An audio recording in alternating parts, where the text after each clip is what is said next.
Back at it again. It's the Football Playbook with your boy RIC, and the place to be here at the Jersey Shore. All of you out there, I see you checking in. Orlando, South Kakalaka, Boise with the snow, Orlando with the sunshine, Philly Dilly in the chat room. Where you guys checking in from? Richard Rosania, East Hanover, Paisan. You missed the whole 30 minutes, which, hey, wasn't too much, but you got another 90 minutes of power to go. Where are we checking in from today, guys? Where's my first international listener? I know we got you out there across the pond, up north, down below, across the globe. Everybody's tuned in to hear about the 10-1 Philadelphia Eagles hosting your Tennessee Titans, which is going to be a tall order, according to Jonathan Gannon, as he mentioned when asked about King Henry and preparing for this Tennessee Titans squad. Here to talk about it, chop it up, break it down. Glenn Erby, who's got the herb. There he is. Glenn, good morning. How are you? Good morning. How you feeling? Doing good, man.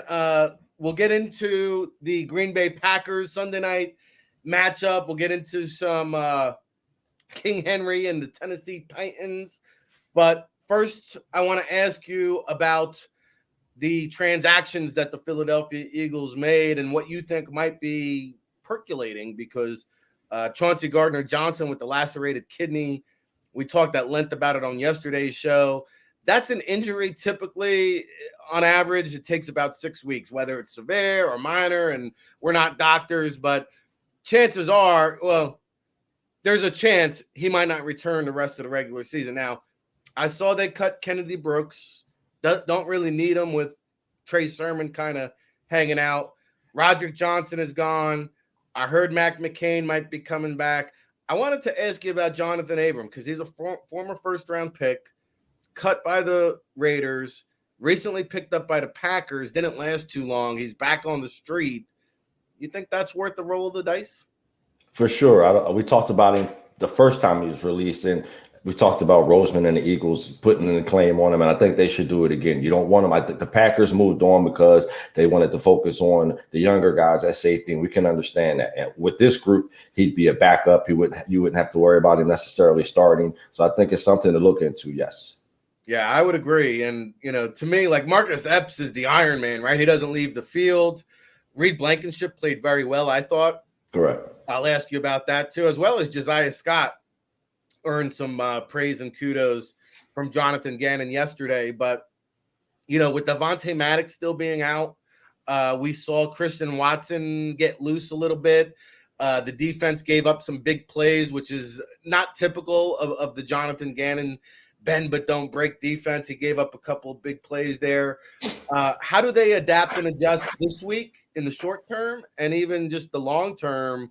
And what are you hearing? Like Maddox, Jordan Davis is eligible this week. Maddox is eligible next week.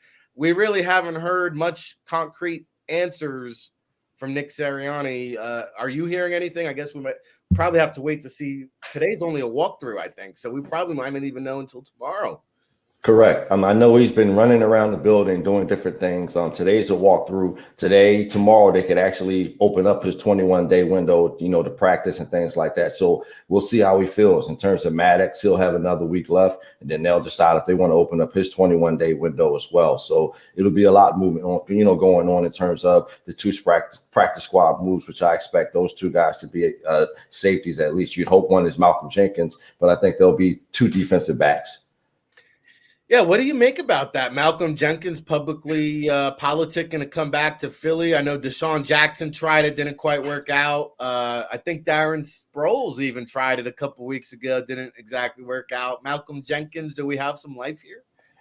Not sure. I know he said he's keeping himself in shape in terms of a 7 or 8 stretch run, a 7-game stretch run for the regular season. Playoffs, I think it would be a good move. He knows the system. He knows the players. He knows the guy that he'd be replacing. So in terms of ring chasing and things of that nature, it makes sense. But I think, the two practice squad positions are likely to be safe for two defensive backs.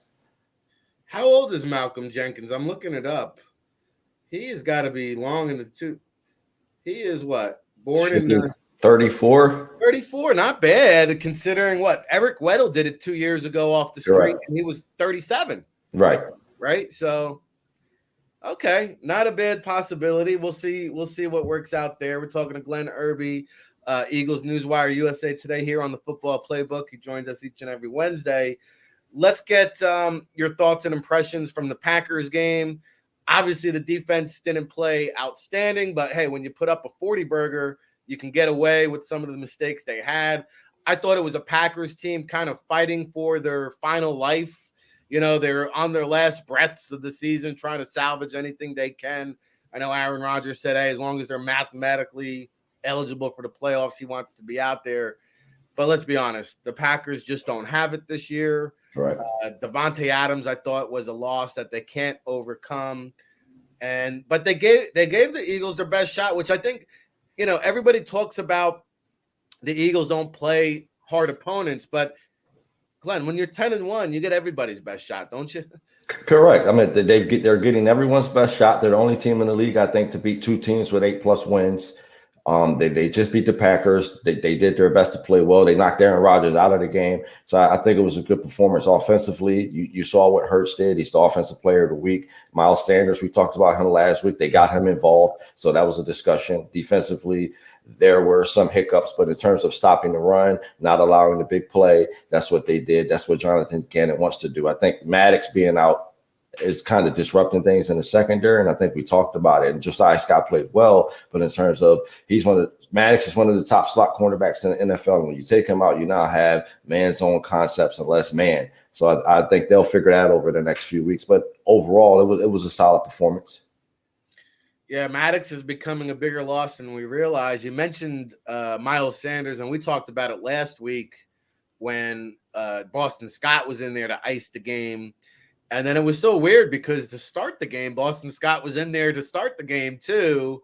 And then in came Miles Sanders. Do you think it seemed like he ran with a little bit of a chip on his shoulder on Sunday night? Was he in the doghouse? Was he being disciplined for something? Or is this just kind of the random way? Like, we remember preseason, he was with the second team and the media made a big deal about it. And the coaches came out and said, oh, no, it's just kind of what we do. But I mean, the coaches have to know, like, this is going to be talked about and asked about. And what do you make of it? I think it's more about I think what you said a few weeks ago in terms of them trying to keep him fresh. I mean, he has over 900 yards. He's going to have his first 1,000-yard season as an Eagle. So I think at this point, it's just about personnel, groupings, sets, and things like that. He's the lead back. He's the guy that you want in the backfield when the chips are down, when things count. He's the guy that you're going to want running the ball hard down the stretch. So I think it's a good bit of the sets and the schemes they run. I think it's a good bit of trying to keep him fresh, but we know he's the guy. And when he's the guy, the offense seems to work better. Yeah, the offense was clicking on all cylinders, and they did it without Dallas Goedert. They kind of adapted and adjusted there.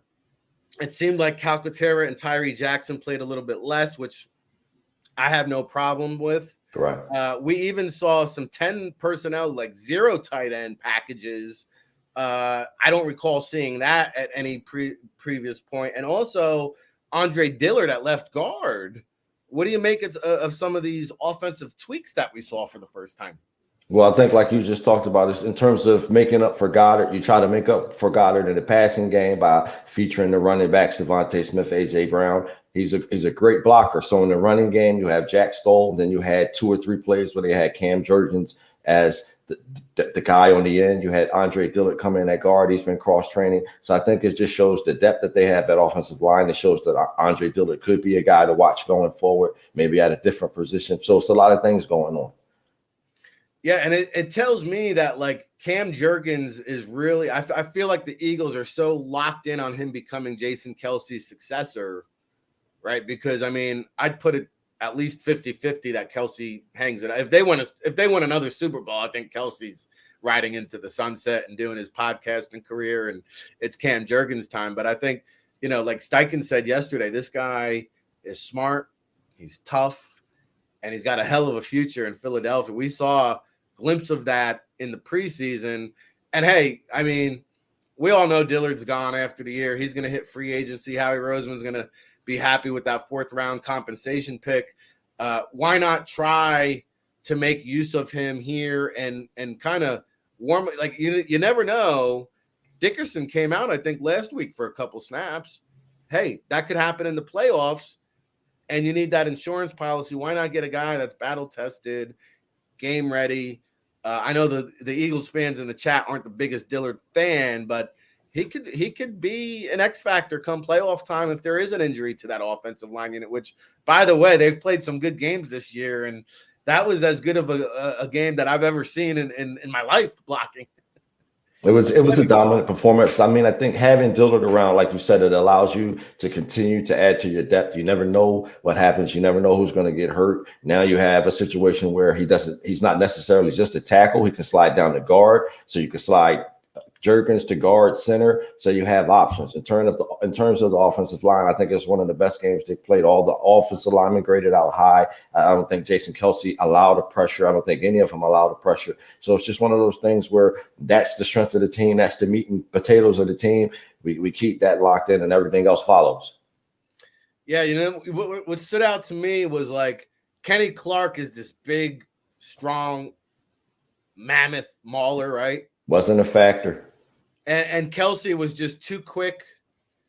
And like Kelsey's strong in his own right. He's not Kenny Clark strong, but he packs a lot of punch in that short, stout body, and he's just so athletic. I mean, he's sealed off so many holes and created so many walls in that running game.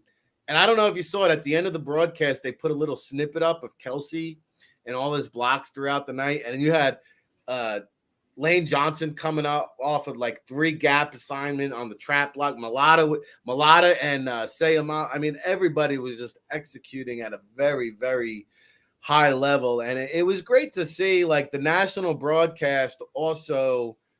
Like, I know Jason Kelce gets plenty of love in Philadelphia, but it was great to see the national broadcast acknowledge what a truly great player Kelce is and give him his moment. Like at the end of the game, they didn't want to just interview Jalen Hurts. They made sure Jason Kelce was a part of that too. And that to me spoke volumes in terms of what his Hall of Fame candidacy looks like. I think this guy's a shoo-in.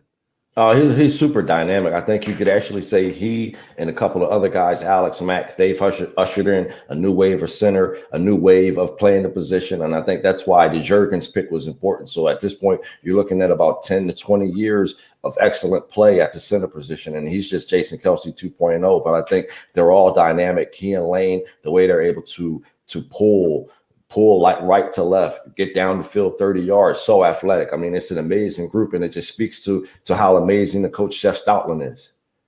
Yeah, Stoutland, man. And I'll tell you, there's not too many tackles in the National Football League that are athletic like that duo, man. Unbelievable. Talking to Glenn Erby, Eagles Newswire, USA Today, getting ready for this Tennessee Titans matchup, which – you know, we had a nice run to start the season of like the Eagles revenge tour. Well, this is Right. AJ Brown's personal revenge tour. And we had a couple of Titans writers on yesterday, and they said it's really not been talked about in a great deal. The storyline has kind of been buried under the radar down in Tennessee. But I know AJ has had this game circled probably since the day he left Tennessee.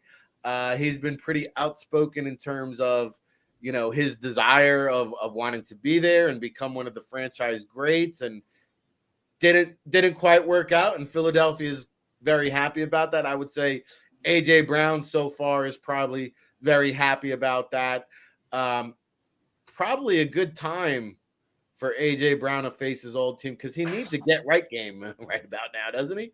It'll be an interesting dynamic. I think you have him stating his case for wanting to be one of the highest paid. You'll have them trying to explain their case for not wanting to pay him. So I think the AJ Brown, Treylon Burke storyline dynamic, that'll be something to watch. I think he's played well. You can't necessarily fault the fumbles over the last few weeks. He's just trying to get extra yards. But I think from that standpoint, holding on to the ball is something he needs to continue to do. I think I've been impressed with his attitude after the fumbles. He doesn't sulk. In fact, Hurts goes right back to him. So I think their relationship and their friendship is important. It's a key factor in an important situation in terms of how they go. But I think he's played well. I think he'll be on 10 this week, and I think it'll be important for them to get him the ball, but get him the ball inside the construct of the game and do the things that they normally do.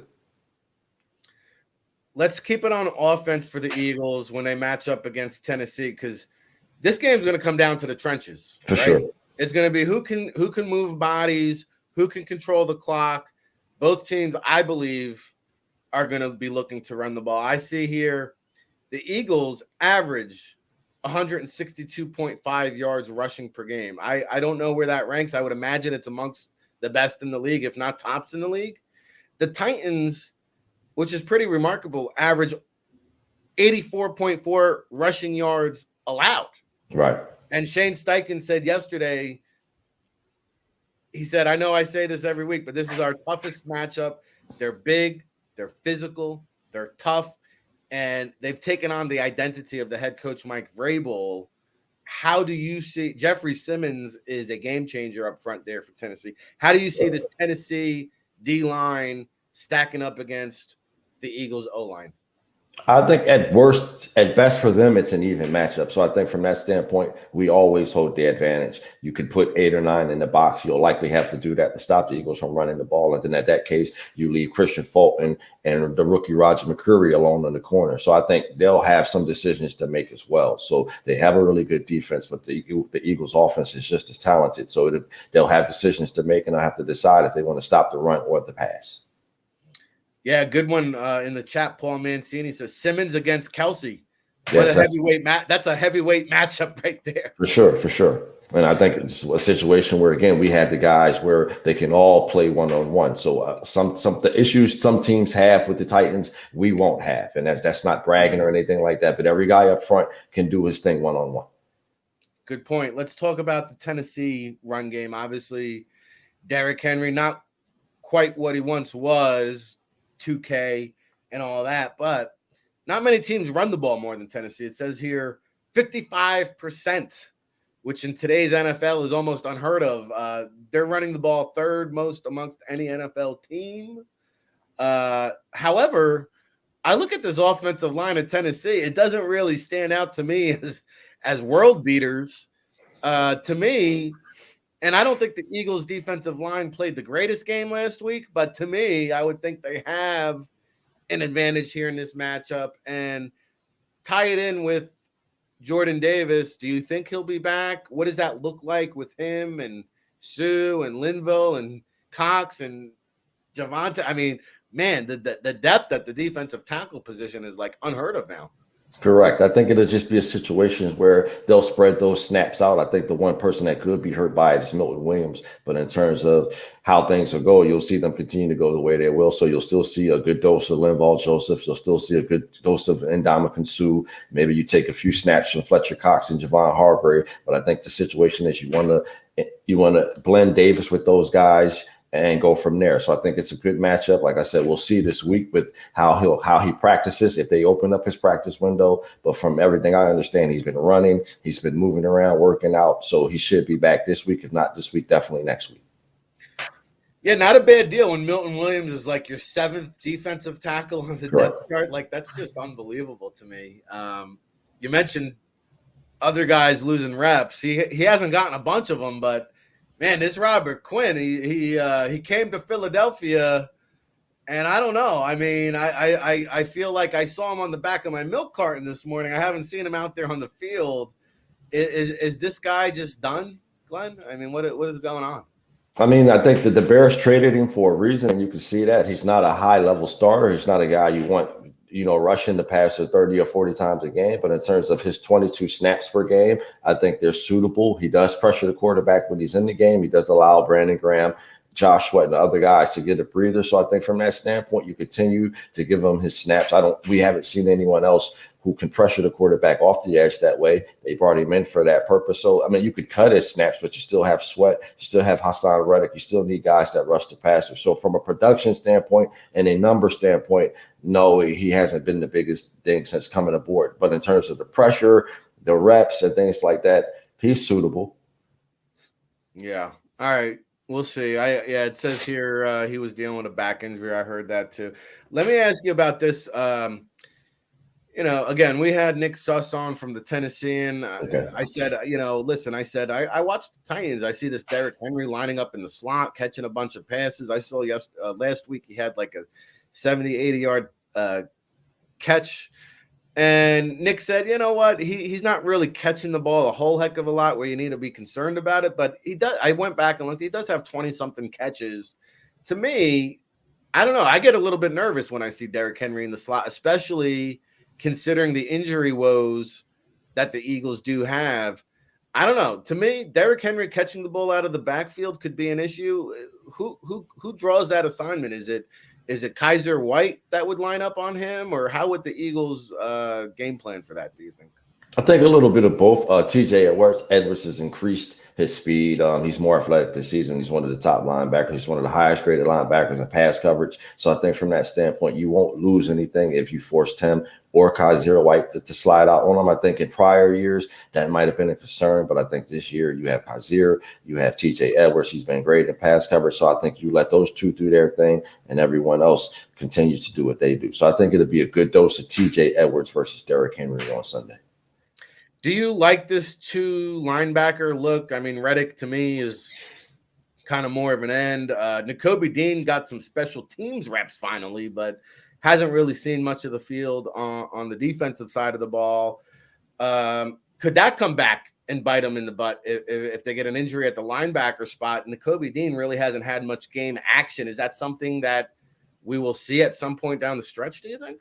Hopefully, I think we talked about before where they could easily just slide Reddick to that defensive end spot, not worry about him dropping in coverage, and then you can slide Nakobe Dean in at the Sam and use the three linebackers in a 4-3 look. So you definitely have to get him some more playing time. You definitely have to get him playing time down the stretch. You don't want his first actual snaps to be in a playoff game. So I think that's a situation where they may look at it and go from there, but you can insert him. You can put him at the Sam, you can put him at the Will. He played Will at Georgia as well as linebacker. So there are things that Jonathan Gannon can do. It's just on him to do it. We'll see if he does it.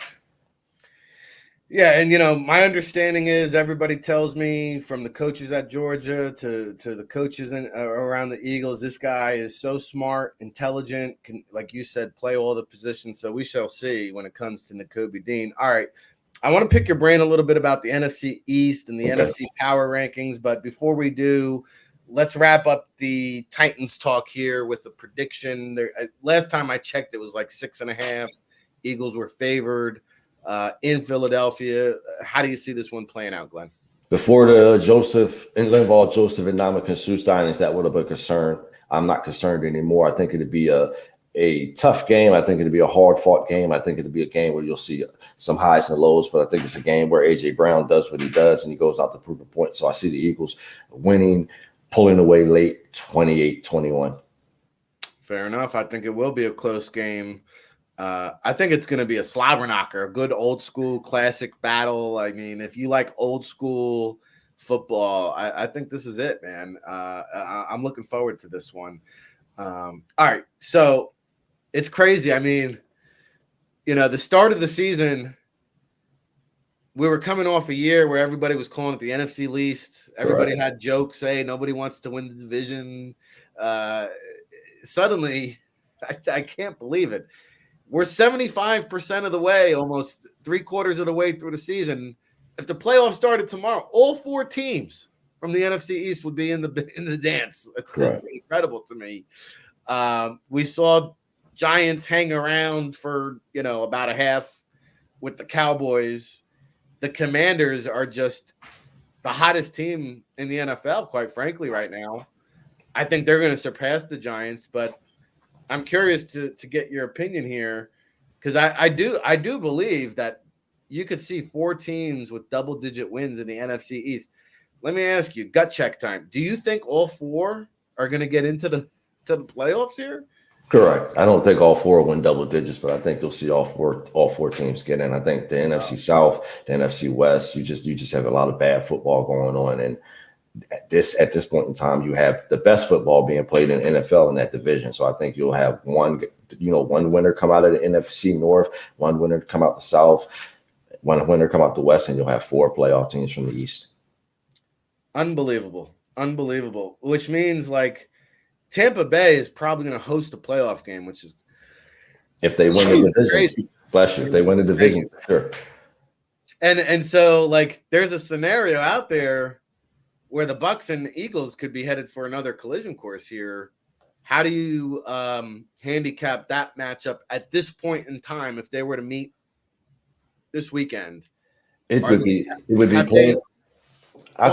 For sure, I think it would be played in Philadelphia. You have to remember one of the defensive tackles they had last year was Ndamukong Suh. He plays for the Eagles now, so that's some added pass rush for us. So I think everything's different. The wide receivers he had last year were Devontae Smith, Quez Watkins, and Greg Ward, J.J. Arcega-Whiteside, and a couple others. You see, that's a different cast. So you hopefully you'll have Goddard back. You'll have A.J. Brown in the lineup. You'll have a totally different lineup. You'll have a quarterback who's played 18 more games before he has to face that same team again. So instead of 20 games, he'll now have started 36 in his career. So he's a totally different quarterback, totally different team, totally different everything. Yeah, no, you're right about that. And I like the Eagles' chances should the stars align. Let me ask you this then.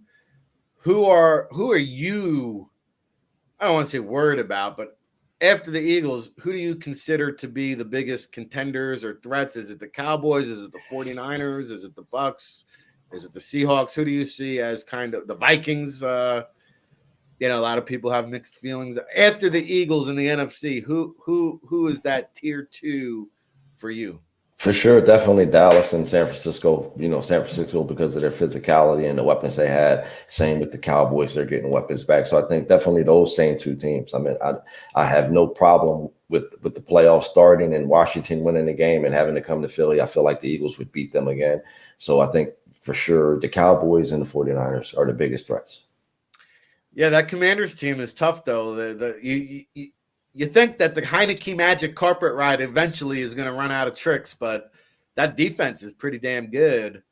But yeah, the teams you mentioned, Dallas, San Francisco, Washington, the common denominator, pretty good defense, right? Correct. Glenn Erby joins us here on the Football Playbook each and every Wednesday, help you get through your midday week and your case of the hump day blues. So, if you got more time to kill, go over to Eagles Newswire, USA Today. Glenn, tell the good people at home what you have on deck, what kind of articles will be coming out this week, and where they can find all your great work.